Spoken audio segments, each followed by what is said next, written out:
Hello everyone, welcome back to part 4 of chapter 4. In the last part, we were talking about the government. We haven't finished yet, so we're going to continue here.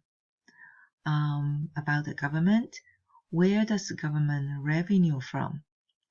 For the federal government, majority of them are from personal income tax and social security tax. Remember, majority of the Americans are wage earners. Yes, that's where personal income tax is from. So this is the government's revenue. As for the local government, they generate the tax revenue from sales tax and property tax. Where does government spending go? For the federal government, the biggest part is always go to defense. And then they spend 21%, just around 20% or so, to healthcare, which is the Medicare, Medicaid, and for the Social Security check. So when they levy tax from here, that Social Security tax, it's actually used that to pay for the people who are qualified to take Social Security check. As for the local government, education is their major spending. So the local county government, they take care of public school, elementary school, middle school, and high school. For the state government, they take care of the higher education. Okay? So things I want you to have an impression about what's going on about this number is that personal income tax is one of the major source from the federal government, number one. Number two is that our government spending always goes to the defense as the biggest percentage. As for the local government, the biggest spending always go to education. Okay, you don't have to memorize this percentage because they always change, but at least you must have this sense. Very good. All right. So next, let's talk about who should pay tax. So it seems like nobody wants to pay tax, right? However, we need the government there to offer public goods, to do a lot of things. So because of that, we have to pay tax. So it comes to the point that what kind of tax is fair? How much tax should you pay? Should I pay? Should everybody pay? Sometimes people said everybody should pay tax. So if you really think about it, you would know that there is a lot of problem about everybody pays tax, pays the same amount. Well, first of all, everybody agree that everybody must pay tax. All right. So how about the unemployed? They don't have income. Are they going to pay tax? Do you want them to pay tax? They don't have money to pay tax. So think about that. All right. So in economics, we have this principle, and economists believe that this is fair. So why? Let's see. Benefit receive principle. Whoever receive government service, who should pay the tax? This also means that if you don't need the government service, you don't have to pay the tax. So the government service is treated as a good or a service. Whenever you need it, you pay for it. If you don't need it, you don't need to pay for it. Now here is an example. Gasoline tax, in fact, is follow benefit receive principle. Let's see why. The federal government levy tax on gasoline, 18.4 cents. Georgia state tax 35.15 cents per gallon. So what does that mean? That means every time when you add gas, say you are paying $2 per gallon. Okay, now out of that $2, 53.55 cents is actually goes to the government as tax. So yeah, that is, gasoline tax.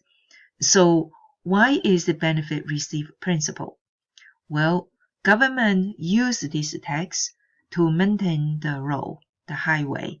So if you buy gas for your car, you drive on the highway, the road, so you use the government's service. That's why you pay tax. What if I don't have a car? You don't have a car, you don't need to buy gas. So if you don't buy gas, you don't pay tax. So see, that is benefit receive principle. Do you get it? Very good. Here is another example, Social Security tax. It is also benefit receive principle. Why?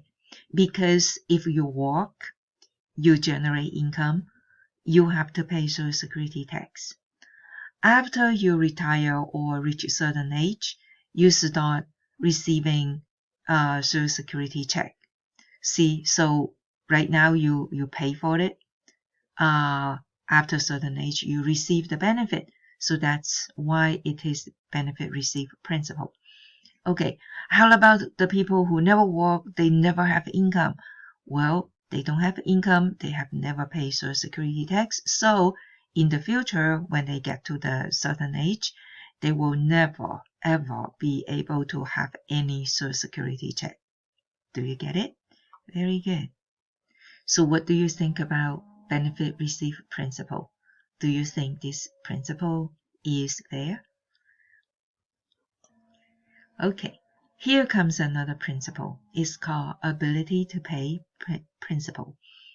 So higher income should bear more tax. So we use our money or income to pay tax, right? So if a person has a higher income, he has the higher ability to pay. So because of that, they pay more tax. Okay, so some people believe that this is not fair. So let me show you an example first. The federal personal income tax is designed according to the ability to pay principle. Why is that? Because for higher income bracket, the tax rate is higher. So that is how the federal personal income tax is designed. Now, take a look at this table. Okay, for people's income, that is from 0 all the way to 9,700. This bracket of the income, the tax rate is 10%. Higher than that and below 39,475, this is 12%. So as the bracket goes higher and higher, the percentage, the tax rate becomes higher. All right. So this is the ability to pay principle. Some people believe that this is not fair because they said that, well, I just make $1 million and it's not fair because if I make $1 million, I have to pay 37% tax. But for those people who are poor, say they are making 35,000, 35,000 is over here, so they only pay 12%. Now that argument is wrong. So I have an example over here. 3 people. This one makes $1 million. This one makes 60,000. This one makes 35,000.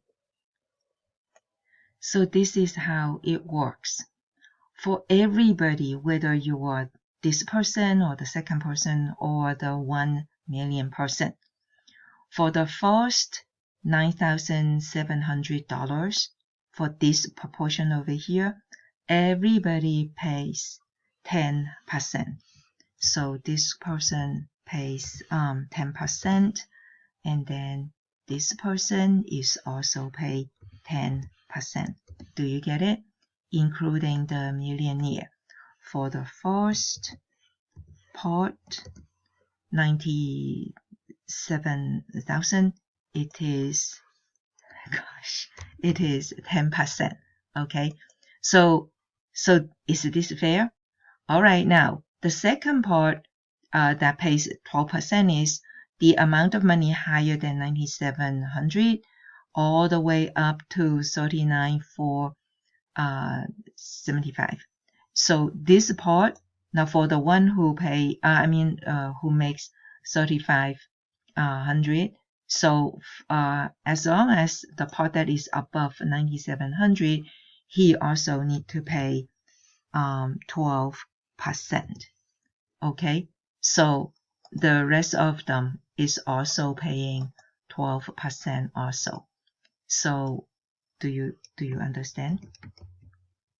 Okay, so this guy is also 12%, and for the millionaire, he is also paying 12%.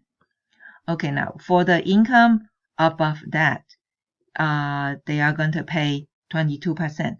So for the person who make 60,000, the part of the money higher than 39,475, this part, he must pay 22% for this part. So this is 22%. So you know what I mean now, right? So for this $1 million, 22%. Yeah. So, and then for the next one is going to be 84. So he doesn't need to, the one who makes 60,000, he doesn't need to pay that rate because his income is not that high.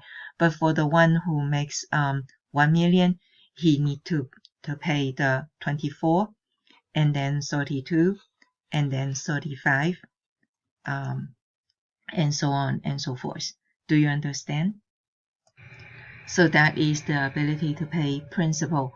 Georgia's state income tax also has the same proposal. That is, the higher the income bracket, the higher the tax rate too. Okay, I'm gonna stop here for this part, and I'll see you in the next part. Okay, bye.